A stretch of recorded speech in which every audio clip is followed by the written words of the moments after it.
कि ये बाइक उस टाइम बहुत ही पावरफुल बाइक थी, काफ़ी लोगों की इससे डेथ हो चुकी है और आजकल अगर मिल भी रही है तो ओरिजिनल से भी महंगे रेट पे मिल रही है। बॉलीवुड के मूवीज में अधिकतर इस बाइक को बैंक लूटने वाले सीन्स में दिखाया जाता था। तो देखो केटीएम को छपरी छपरी बोलते थे, R15 को छपरी बाइक बोल रहे होते हैं। इन लोगों की साइकिल खरीदने की भी औकात नहीं है। आजकल तो चोरी की बाइक चलाने का ट्रेंड आ चुका है कि कहीं से चुरा के ला रहे और यहाँ पे रील्स बना रहे। उनके कारण अच्छे राइडर्स को भी छपरी का टैग मिल रहा है। इंडोनेशिया ऐसा देश है ना, इंडोनेशिया के लोगों ने ऐसे पार्ट्स बना दिए ना R15 के। मैं कह रहा हूँ यामा कंपनी ने नहीं बनाएंगे वो पार्ट्स। वहाँ पर मॉडिफिकेशन बहुत खतरनाक लेवल पे होती है। वहाँ पर ड्रैग रेसिंग होती है, इलीगल रेसिंग तक होती है वहाँ पर बाइक्स की।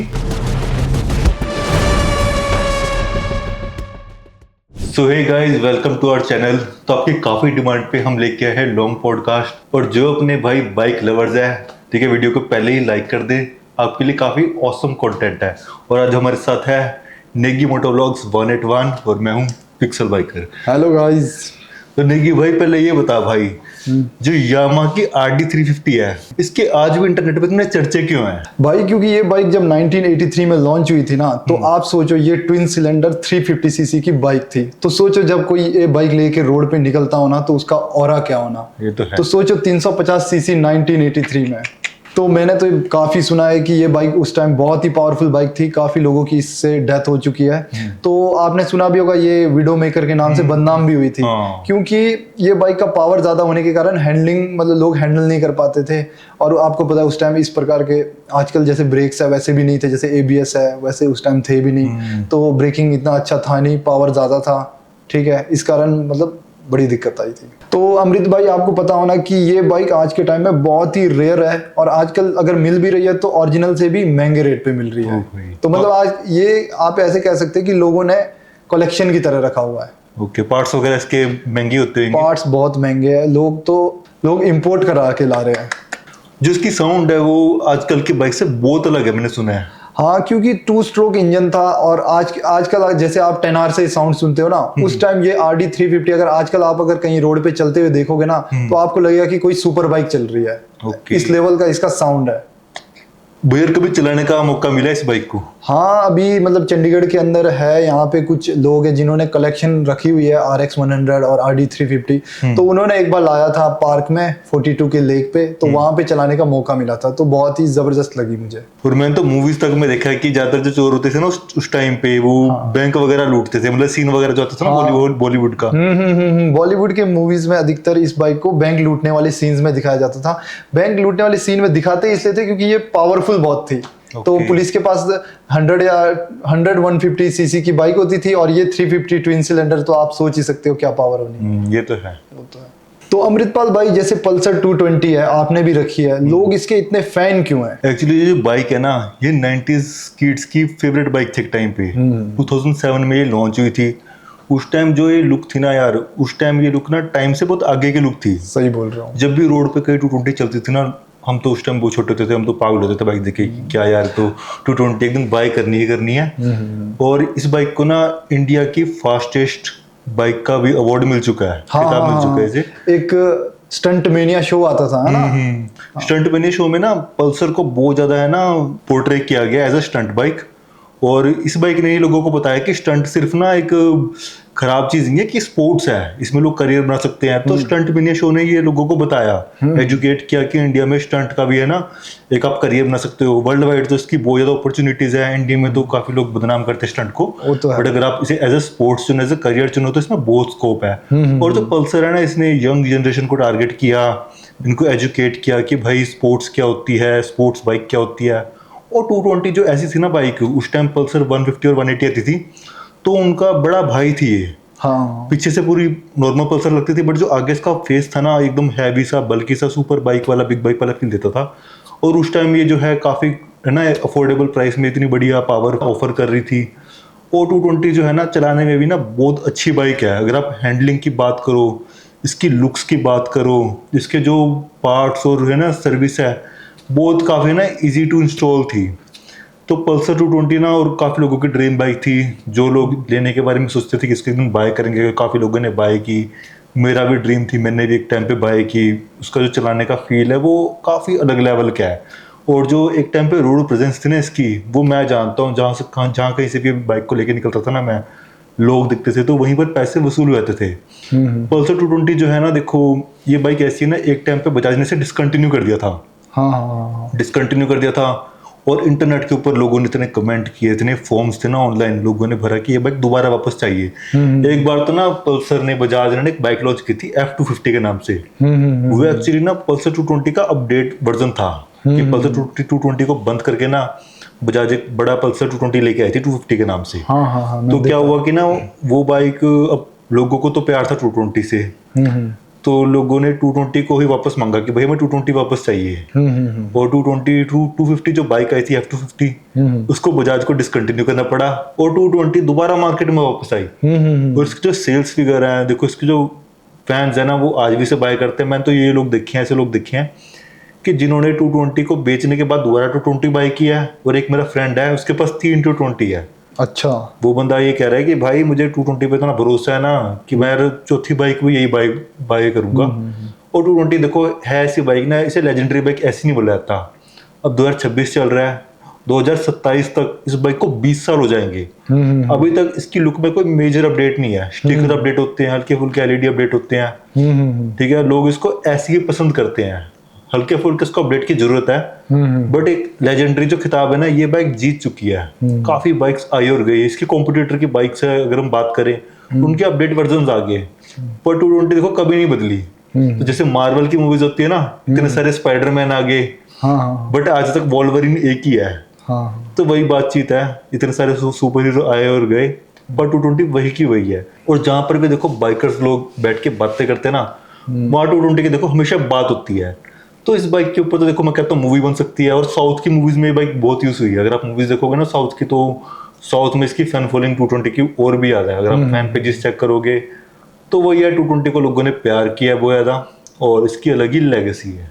तो अमृतपाल भाई, जो 220 है ना, तो आपके हिसाब से अब इसमें क्या अपडेट्स आने चाहिए? क्योंकि आजकल की लेटेस्ट जो कंपनीज है, ब्रांड्स है, वो बाइक्स में अपडेट ला रहे हैं। तो आप क्या चाहोगे कि 220 में क्या अपडेट आने चाहिए? देखो 220 में काफी ज्यादा ना, देखो अपडेट्स की जरूरत है आज के टाइम के हिसाब से। जहां बाकी बाइक्स अपना वेट कम करने में लगी है ना, काफी लाइट वेट चेसिस दे रही है, और पावर को काफी है ना टेक्नोलॉजी को देख के चल रही है। तो 220 ना काफी पीछे रह चुकी है। तो 220 को अब जरूरत है 6 स्पीड गियर बॉक्स की, लिक्विड कूल्ड इंजन की, और पावर रेशियो थोड़ा अच्छा और भी हो जाए तो है ना और बेटर रहेगा। हाँ, इसमें आप कह सकते हैं कि एक फुली फेयरिंग डिजाइन और थोड़े वाइड टायर्स आ जाए ना, तो इसकी बातचीत कुछ अलग हो जाएगी। और ये सीधी सी बात, अगर ये वाले अपडेट्स आते हैं ना इसके अंदर, मोस्टली यूजर्स यही कह रहे हैं कि ये वाला अपडेट हमें चाहिए।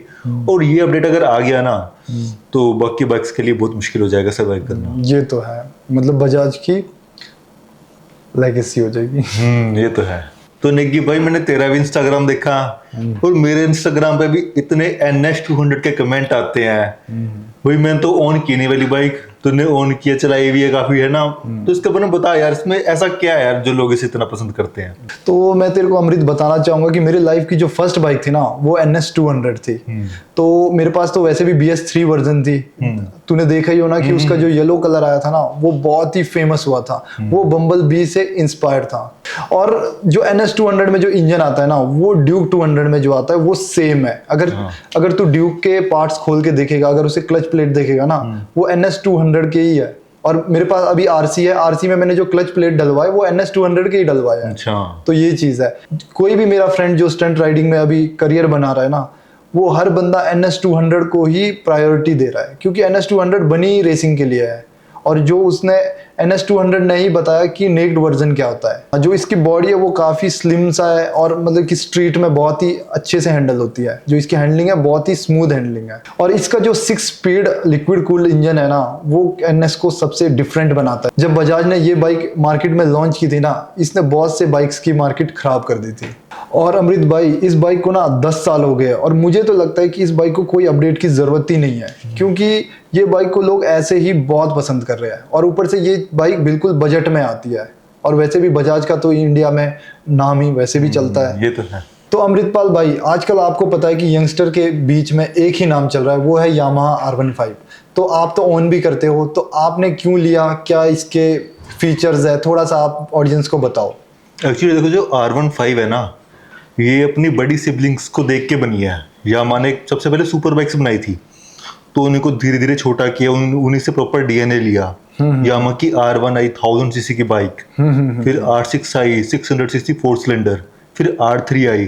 तो एक्चुअली ये एक बहुत बड़ी सुपर बाइक का ही है ना कैरी फॉरवर्ड है।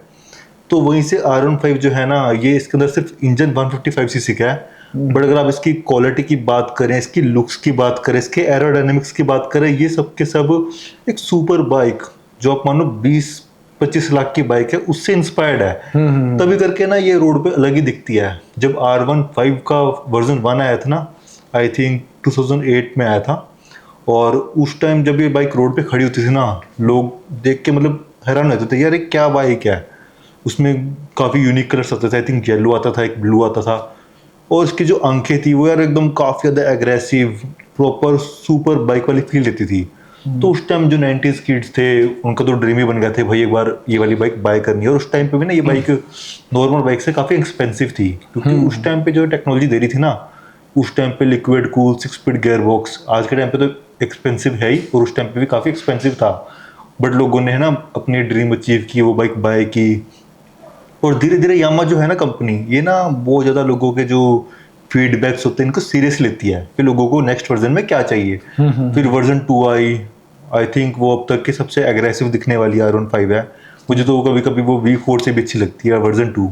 देन V3 आई जिसके अंदर VVA टेक्नोलॉजी इंट्रोड्यूस हुई, जिसमें क्या होता है कि 7000 RPM के बाद बाइक के वॉल्व्स ओपन हो जाते हैं और बाइक और भी ज़्यादा पावर डिलीवर करती है। मतलब यामा ना समझ चुके थे कि यंगस्टर्स को क्या चाहिए। यामा R15 एक ऐसी बाइक है जो आपको 40, 45, 50 तक की माइलेज दे देती है, और वो ऐसी बाइक है वो 155 सीसी के होने के बाद भी 155 की टॉप स्पीड अचीव कर लेती है। अब वेट सोचो, उस बाइक का वेट सिर्फ 143 kg है, और इतना अच्छा पावर वो डिलीवर कर रही है। और वो बाइक प्रॉपर ना एक्चुअली ट्रैक को देख के फोकस में बनी है। वो एक प्रॉपर ट्रैक मशीन है। अगर किसी ने ट्रैक के ऊपर अपना करियर बनाना है ना, ट्रैक पे बाइक लीन करना सीखनी है, वो एक परफेक्ट मशीन है। वो कोई कम्यूटर नहीं है, वो कोई क्रूजर नहीं है, वो है एक प्रॉपर ट्रैक रेसिंग बाइक। ठीक है, तो R15 ऐसी बाइक है ना जिसने लोगों को फील करवा दिया कि भाई एक ट्रैक मशीन क्या होती है। और लोग तो ऑफ कोर्स देखो उसको ऑफिस भी लेके जाते हैं, कॉलेज भी लेके जाते हैं। जिन्होंने लद्दाख करना है वो लद्दाख भी करते हैं, वो तो पर्सन टू पर्सन वेरी करता है।